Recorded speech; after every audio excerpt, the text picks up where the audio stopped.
Hi! Yesterday புரட்டாசி ஆரம்பம் முதல் நாள் நான் எப்படி என் வீட்ல பூஜை செய்தேன் என்றத நான் உங்ககிட்ட ஷேர் பண்றேன்.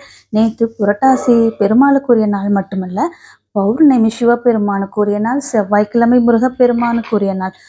அந்த நாள்ல 3 தெய்வங்களின் சிலையை நான் அபிஷேகம் செய்து எளிமையாக வழிபாடு செஞ்சேன். அதை எப்படி செஞ்சேன்றத நான் உங்ககிட்ட ஷேர் பண்ணிக்கிறேன். வாங்க வீடியோக்குள்ள போகலாம்.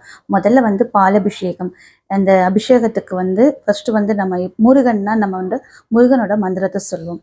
பெருமாள்னா பெருமாளுடைய மந்திரத்தை சொல்லுவோம். நேற்று 3 தெய்வங்கள் இருக்கிறனால, இப்போ சிவன் மேல நம்ம பால் அபிஷேகம் பண்றோம்னா, ஓம் நமச்சிவாய, ஓம் நமச்சிவாய என்ற மந்திரத்தை சொல்லிக்கொண்டு நம்ம செய்யணும்.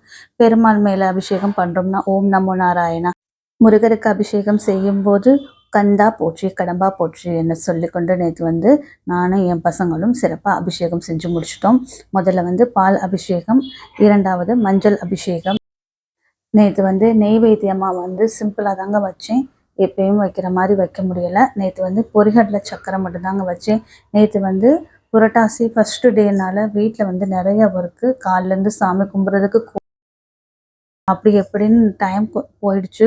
இருந்தாலும் நம்ம இந்த டேயில் அபிஷேகம் செஞ்சு ஆகணும். செவ்வாய்க்கிழமை முருகனுக்குரிய நாள், பெருமாளுக்குரிய நாள், சிவபெருமானுக்குரிய நாள். கண்டிப்பாக அபிஷேகம் செஞ்சு ஆகணும்னு சொல்லி ஈவினிங் ஒரு 7 o'clock தாங்க ஸ்டார்ட் பண்ணேன். அப்புறம் இந்த 3 தெய்வங்களையும் நம்ம தனித்தனியாக தான் அபிஷேகம் செஞ்சு வீட்டில் வழிபாடு செஞ்சுருக்கோம். ஆனால் நேற்று 3 தெய்வத்தையும் ஒரே நேரத்தில் ஒரே டைமில் அபிஷேகம் செய்ய ரொம்ப ரேர் தான். அந்த மாதிரி நமக்கு எப்பயாச்சும் ஒரு தடவை தான் அமையும். அந்த அமைஞ்சனால நம்ம மிஸ் பண்ணிடக்கூடாது அப்படின்னு சொல்லி நேற்று 3 தெய்வத்தையும் அபிஷேகம் செஞ்சு முடிச்சுட்டு, என்ன நெய்வேத்தியம் மட்டும்தான் என்னால் எதுவுமே சரியாக வைக்க முடியலை. வெறும் பொரிகடலை சக்கரை தான். ஆனால் நம்ம என்ன நெய்வேத்தியம் வைக்கிறதுன்றதை விட நம்ம உண்மையான பக்தியோடு கடவுளை வணங்கினாலே போதும். இது முருகப்பெருமாள், அதுக்கப்புறம் ஸ்படிகலிங்கம், அதுக்கப்புறம் இது லிங்கம், இங்கே நந்தி பகவான், இங்கிட்டு பெருமாள். அப்புறம் எப்பயும் நம்ம செய்கிற மாதிரி மஞ்சள் பிள்ளையார் பிடிச்சி நம்ம செஞ்சு வச்சுட்டு, அதுக்கப்புறம் பூஜைகள் சிறப்பாக எளிமையாக செஞ்சு முடிச்சேன்.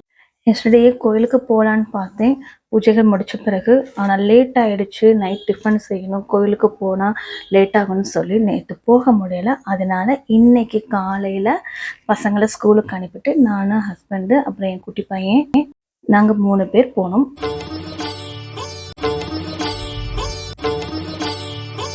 கோயிலில் கூட்டமே இல்லை. நாங்கள் வீட்டை விட்டு கிளம்பும்போது 11:30 மணி இருக்கும்.